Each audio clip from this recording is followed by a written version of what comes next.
This is a Jmix exclusive.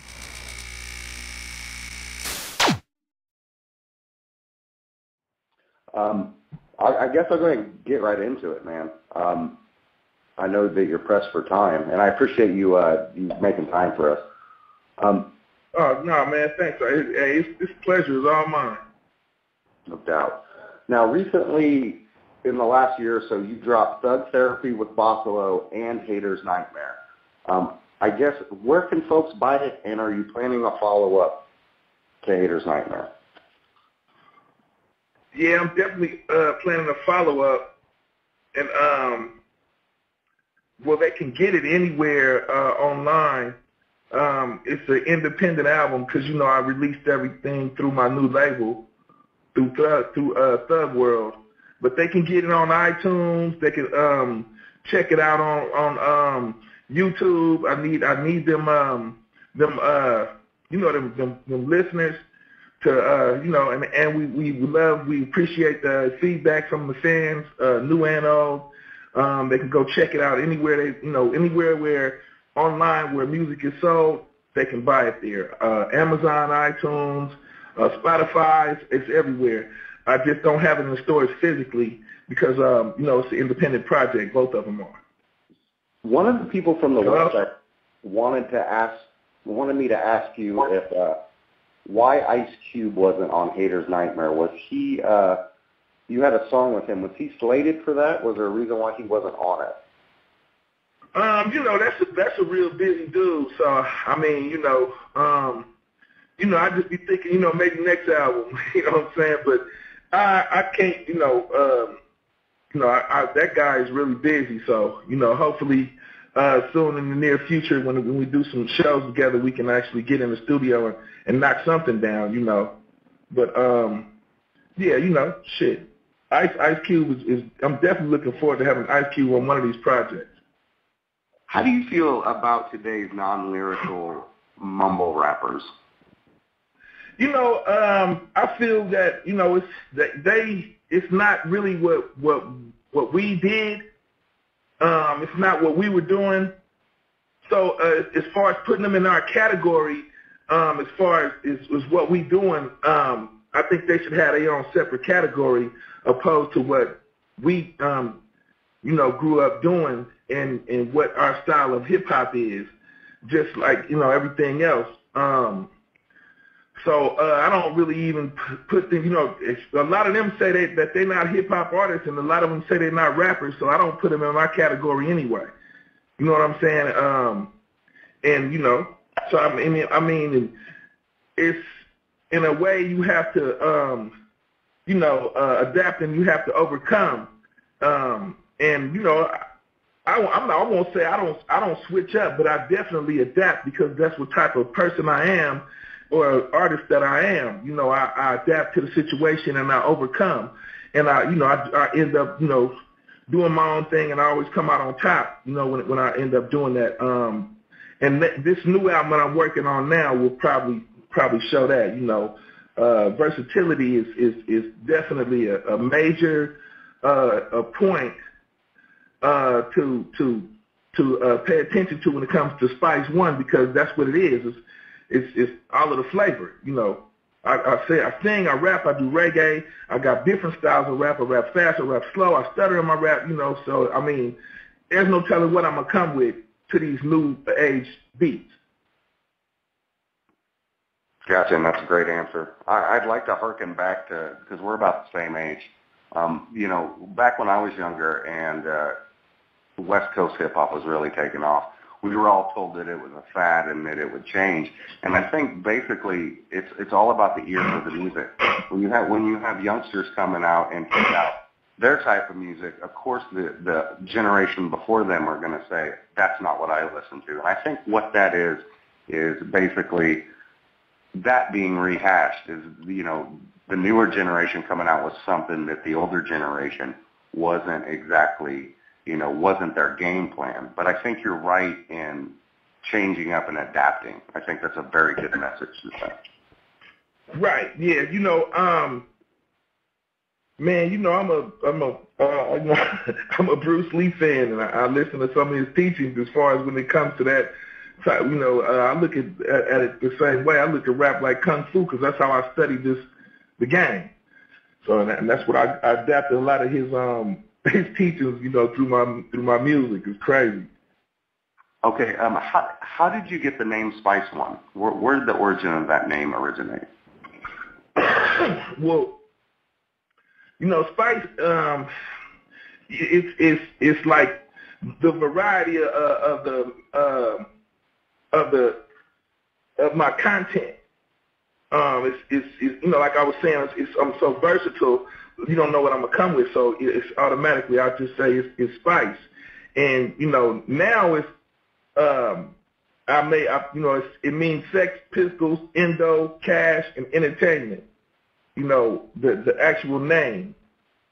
So and the one is on the end of the name because every time when shit get hard, sometimes it's only one person that got your back, and your friends and your family can only do so much. You got to stand alone sometime and prevail. And so, and it's been a lot of times where I had to do that, including my first album when I'm on there by myself with no features. So I mean, when I threw the one on the end of my name, it kind of stood for something without me even really acknowledging it until later in the days when I thought back, damn, I'd had nobody on that album but me.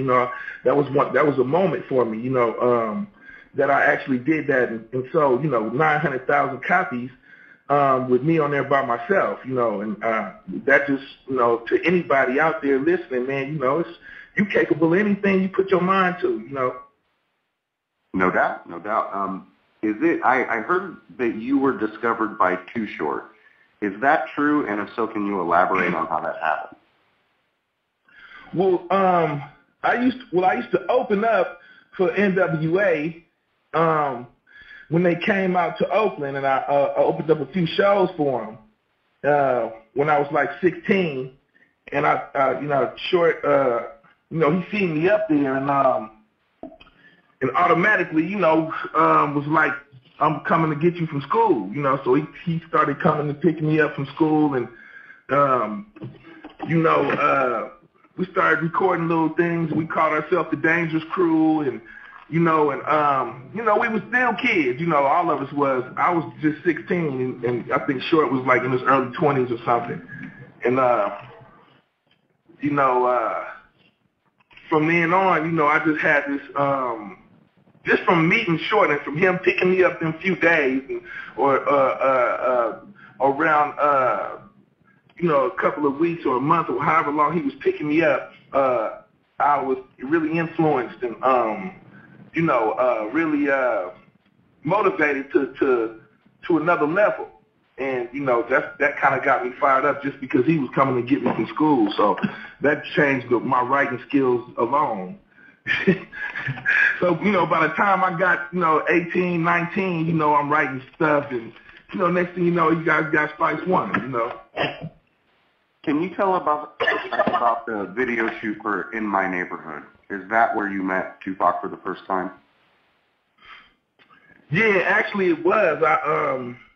I didn't, I knew him, and we was in a circle of the same friends, like we all knew each other, but we never really met.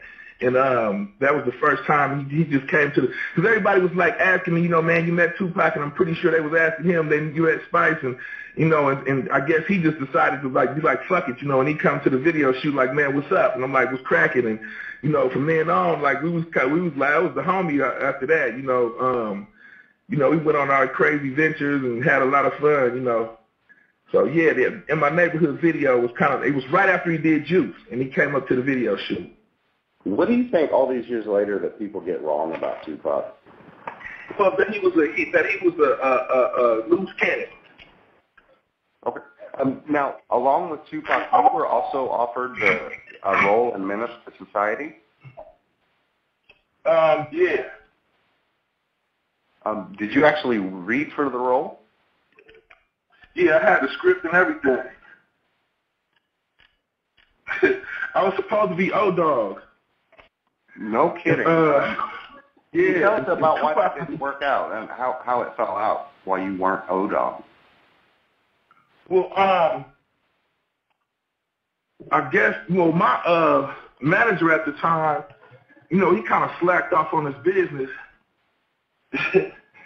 And we kind of got into it over that, but I still got love for the dude. It was just, back then I was just really mad at him because he slacked off and we ended up losing the role. And, but they still gave me the soundtrack and we were still cool and we still are, in business together to do other projects.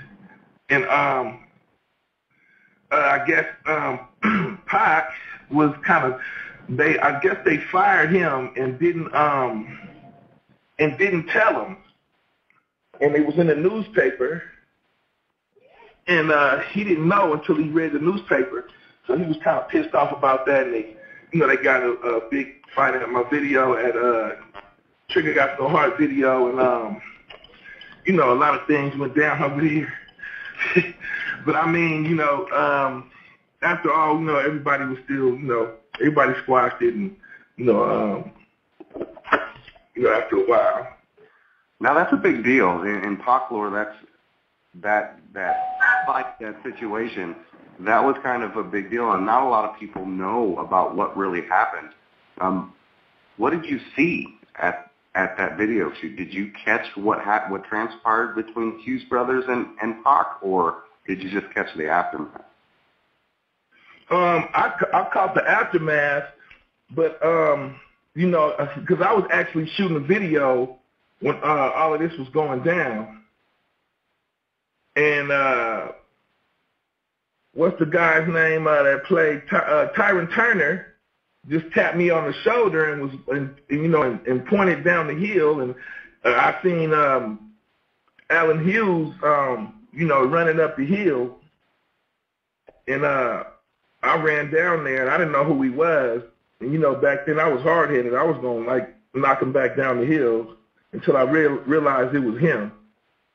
And I shut. They were chasing him up the hill, and I shut everybody down and told them to take their ass back down the hill. And we called the ambulance for Alan, and I don't know where his brother was, but I defused the situation as fast as I could when I realized it was Alan. Now, and not to make a spectacle of this, but was he beat up pretty bad, or was it just an overblown incident? He was beat up pretty bad. he was beat up pretty bad. Now, was this Pac solo, or did Pac have a group of people with him? Well, he had a group of people with him, but nobody, as far as what I was told, nobody jumped in, and they didn't really have no reason to lie to me about it. So, I guess they just let Pac and them go at it and do their thing. But Pac was like a little strong dude that he used to lift weights all the time and shit. He wasn't the type he didn't like being weak and shit. One of my favorite songs is Losing It. One of my favorite tracks. I love that song.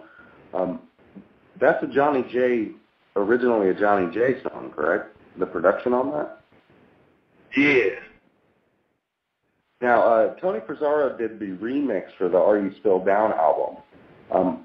The people at the website have a question. They want to know why that you reused your verse from that song on Born to Die from the Tales from the Hood soundtrack.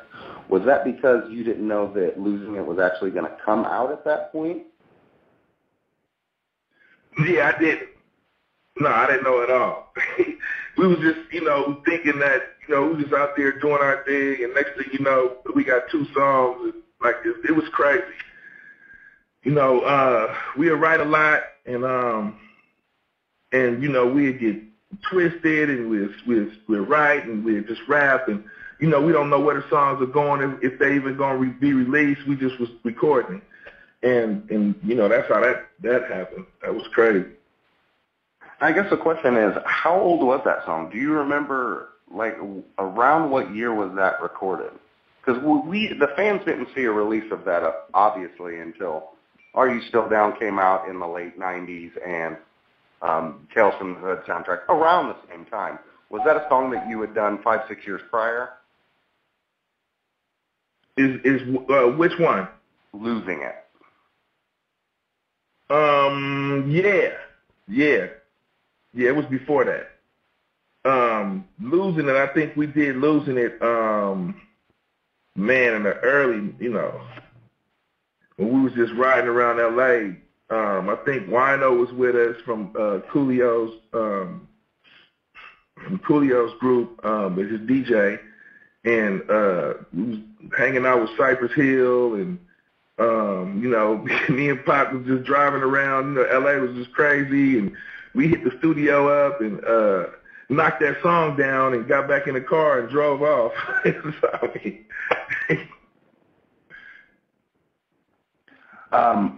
And I'll steer away from the song. I know with your catalog of work, it's hard to remember every song. I just have to humor the website. I've done a lot of interviews, and trust me, if people ask me what interview I did 2 years ago, I would be hard-pressed to know. So if you don't know, that's fine. I'll edit it out of the interview. But I got to ask you about Can't Turn Back. Right. Now, that was a you and Pac song, correct? Yeah, that was actually just me and Pac. One night the same way, just driving around and shit, smoking, and we high, and we get bored, and we just hit the studio up and record some shit. And, that particular song, when we recorded it, he was like, don't go to sleep, because we smoked a lot of weed. He's like, you always pass out when we smoking and shit. I'm like, man, I ain't gonna pass out, shut the fuck up, I ain't gonna pass out. And he's like, yeah, okay, whatever, don't go to sleep. And like, we get to the studio, and he record his verse, and I record my verse, and then I pass the fuck out in the booth, in the recording booth and shit. we used to kick it, man. We was live, dude. No doubt. Now that song was mixed for Are You Still Down? That release, was that a remix of the song? I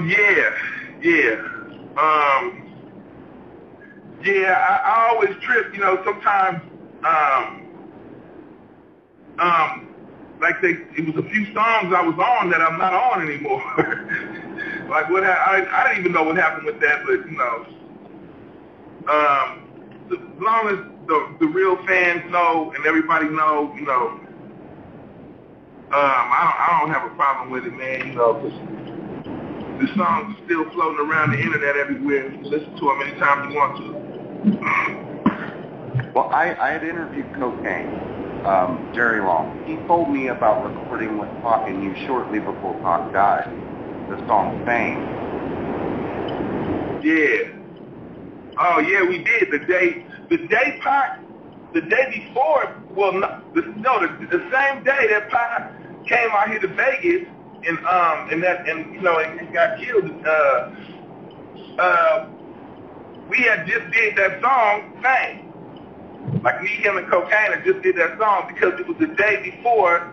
Or the same day that he was shooting that movie with James Belushi, and me and Cocaine was on the set of the movie, and we left the set of the movie, and we was all heading out here to Vegas, and we separated, and Pac got out here before me and Cocaine, I guess, or maybe Cocaine had been out here, I don't know, but and that's when everything happened, so it's crazy.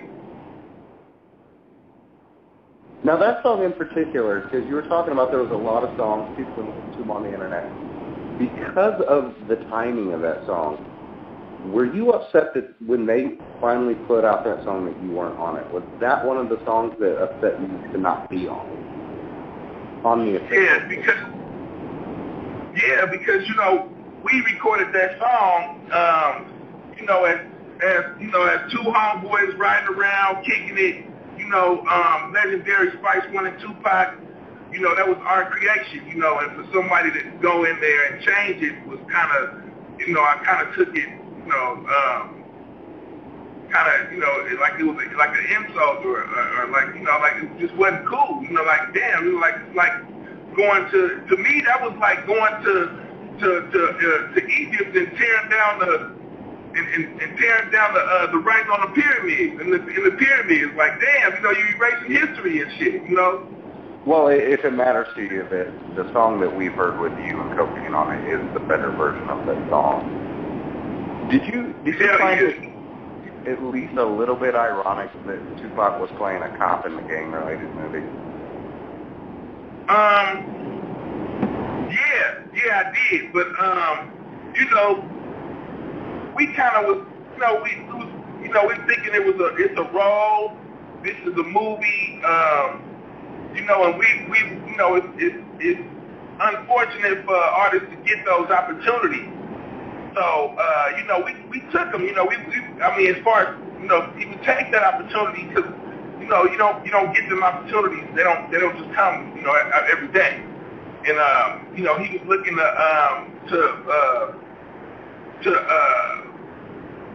go on with his career and you know, do a lot of movies.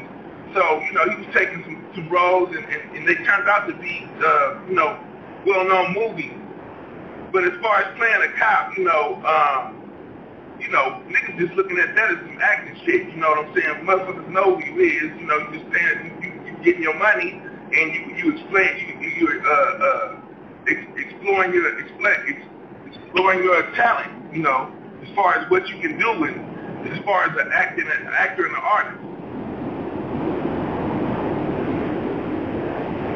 Did that prevent you from giving him a little bit of shit about it, though? Oh no, I did give him some shit as soon as he got out of the trailer, when he got out of his trailer and he was dressed like the police. I was like, man, you gotta take that shit off. I was like, man, go put on your fucking clothes, nigga. You look like the police, nigga. And then he came out, he started laughing. He was like, hell yeah. He was like, oh, let me go change my fucking clothes. You know, so we was all laughing about it because he looked like the police coming out the fucking trailer. Like, nigga, you look like the police. And he went back in and changed. I was like, okay, that's my nigga right there. You know, so yeah, I did give him a little shit, but definitely. It was all in fun, though, just be talking shit as usual. I've heard from several people that when Pac signed to Desperate Records after being released from prison, that he changed. In your experience, is that true? Did he change from the Pac you knew before he went to prison? Well, yeah, but I kind of know that was going to go down, considering the consequences and the things that he's been through. I would have been really pissed off too, if I had been through that shit, you know, and the frauds and fucking, he been shot and all of that. You know, after all of that, it kind of, you know, that can change a person, you know, basically. So, you know, the things that you do and go through in life make you who you are. And, you know, when you go through a lot of negative shit, then, you know, it takes you a while to get over it, you know. So, I mean, you know, he got out to L.A. and, you know, just, it was like, you know, he was with Suge and shit just got wild, you know. And, you know, we kept, you know, I would talk to him and you know, be like, you know, man, I know you out there with them niggas and shit, you know, there's some blood niggas and shit, you know, we bang niggas though, you know, so kind of stay out their way when they get down like that. But it was hard for him to do that because, you know, Bay Area cats are you know, we faithful riders. You know, we don't care if you Crip or Blood. If you the homie, we ride with you. You know what I'm saying? So that's how Pac was, you know. And I you know, none of us could say nothing about that because, you know, you riding in the game and you making money with somebody, y'all riding with each other. You know what I'm saying? As far as him claiming blood and all of that, I don't remember him. He ain't never told me physically, oh yeah, I'm a blood or nothing like that. You know what I'm saying? He always, you know, he never claimed that shit. I ain't never seen him say blood or he a blood, you know, or no shit like that. He just rolled with Suge. So would you say that people that say that Suge is the reason that Pac was putting out those diss songs, would you disagree with that? I mean, you know, it was a lot of beef going on, you know, behind the scenes, with Pac and a lot of them cats. Nobody really seen or whatever, or knew about it, you know, because it was all in the behind the scenes. And, you you know, it was just like when he started off his song, it was like, why did they get this nigga started? Like, that was, you know, after all he had been through, then they just want to make songs about him and try to, you know, try to talk shit. So it was like, you know, that set him the fuck off. So whether he was riding with Suge or not, he probably, you know, he would have been on one.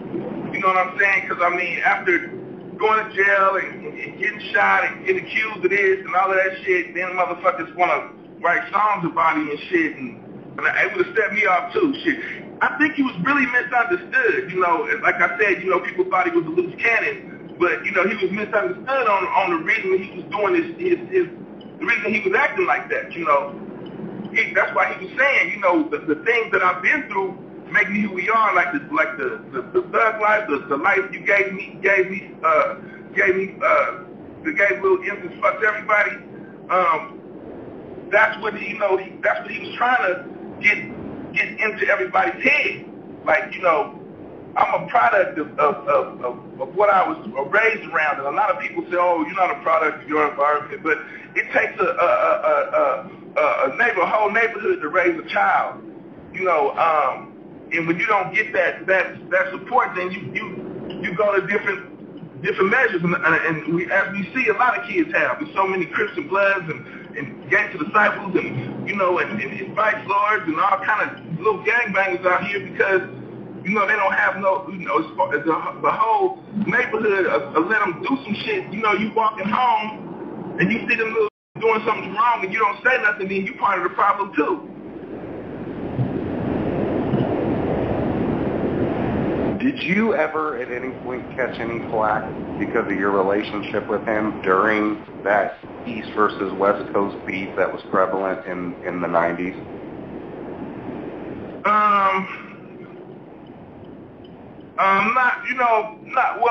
A few times, but not really. No, but nobody ever really, you know, attacked me as far as lyrically or physically about anything. At that point in time, because I was, you know, they thought I was a ticking time bomb, and Pac was a loose cannon. So I mean, shit, you know. Now, Fame was on a couple track lists for One Nation, and I guess my question was, did he ever talk to you about that project, what he was trying to do with One Nation? Yeah, hell yeah, definitely. We talked about One Nation all the time, and that's what I'm actually trying to do with my Thug World label. The same thing, you know. I'm gonna keep the thug life going, the thug world going, and everything, and try to, you know, keep it popping, because it wasn't only Pac's dream, it was mine too, and I'm sure it was a lot of the thug life cats and the outlaws and everybody's dream for us all to, you know, all to prosper as far as much as we can off this thug poetry. And that album was to unite East and West Coast, right? To make it all about music and not necessarily about what side of the coast that you were from. Yeah, definitely. That's what it was. To unite the whole, you know, nation, the world, really.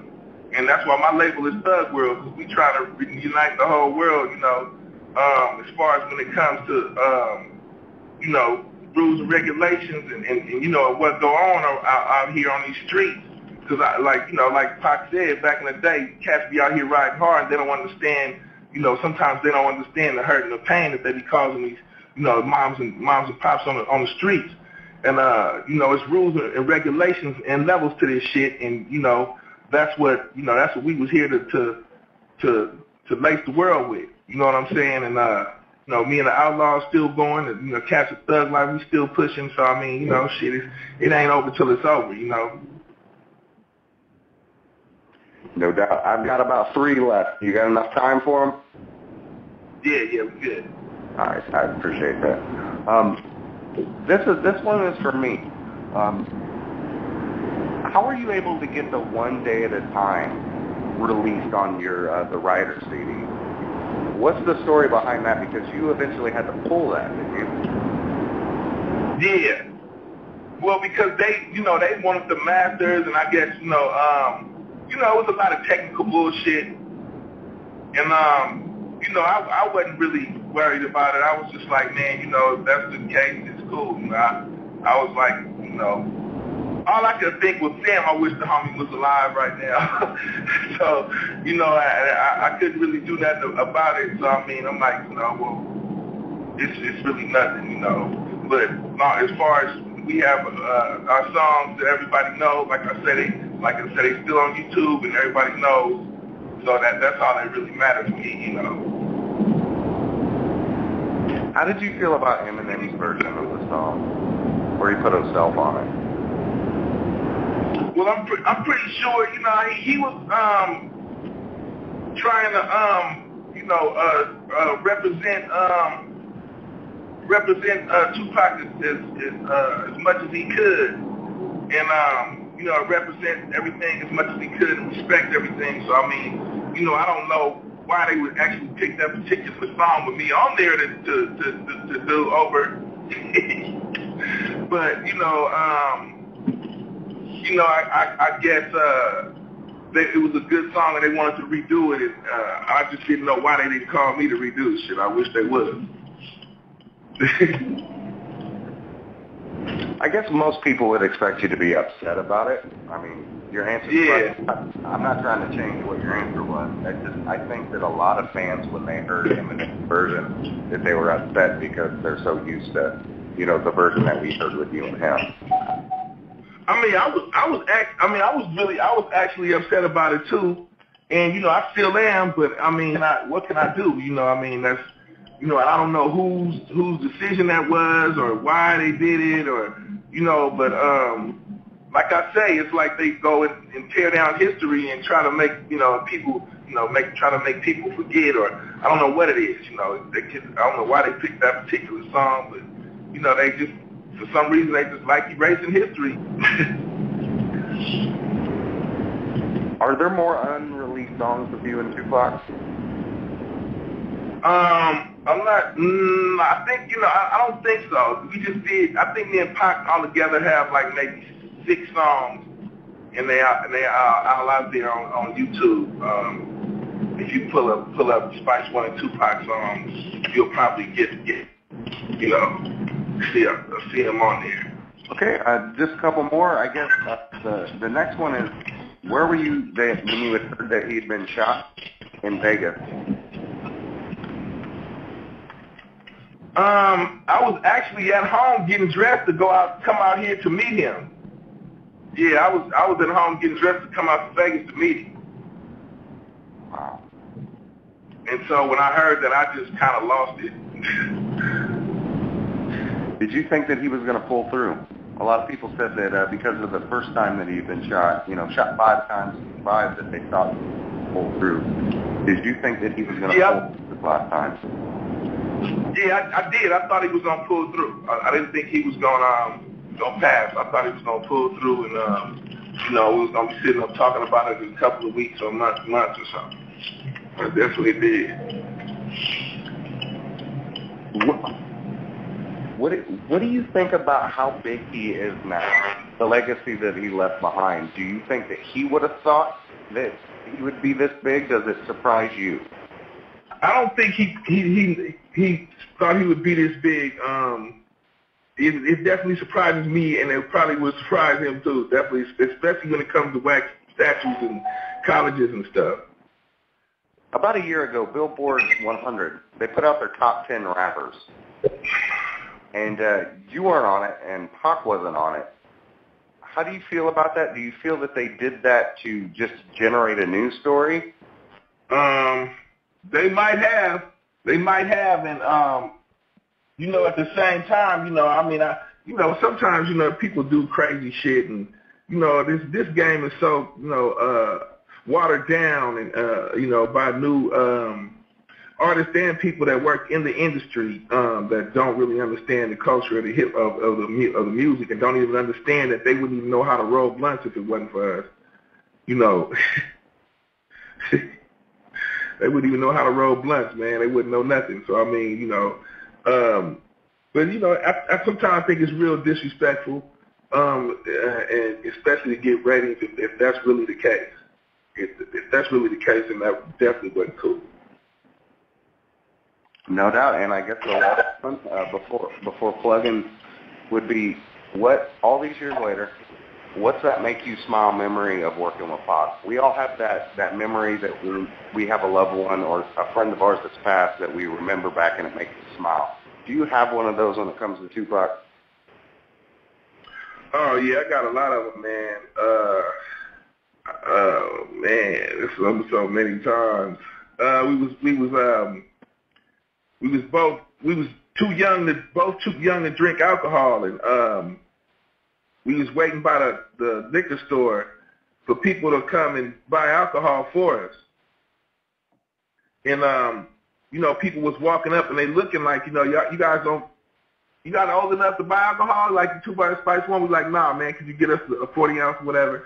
We get a 40 ounce. They get us the 40 ounce, and we start walking down the street, and we're drinking it, and the cops roll up, and I threw the 40 ounce in the bushes. The cop gets out and tell us to drink it all right there in front of him, and so me and Pac drunk it all and was walking around East Oakland drunk as hell. So I mean, get to a club, and we start hanging out or whatever, and next thing you know, I mean, I don't know, my idea of fun is different. I just seen a chair fly across the room, and back then, that was fun. So I mean, after that, everything got blurry after that because we was going down. But we used to have fun, man. There's so many stories and so many things we used to do. Especially when he got that blue Bentley, he was so fired up about that, and he got his mama that house in Venice off the beach. He was really happy about that shit.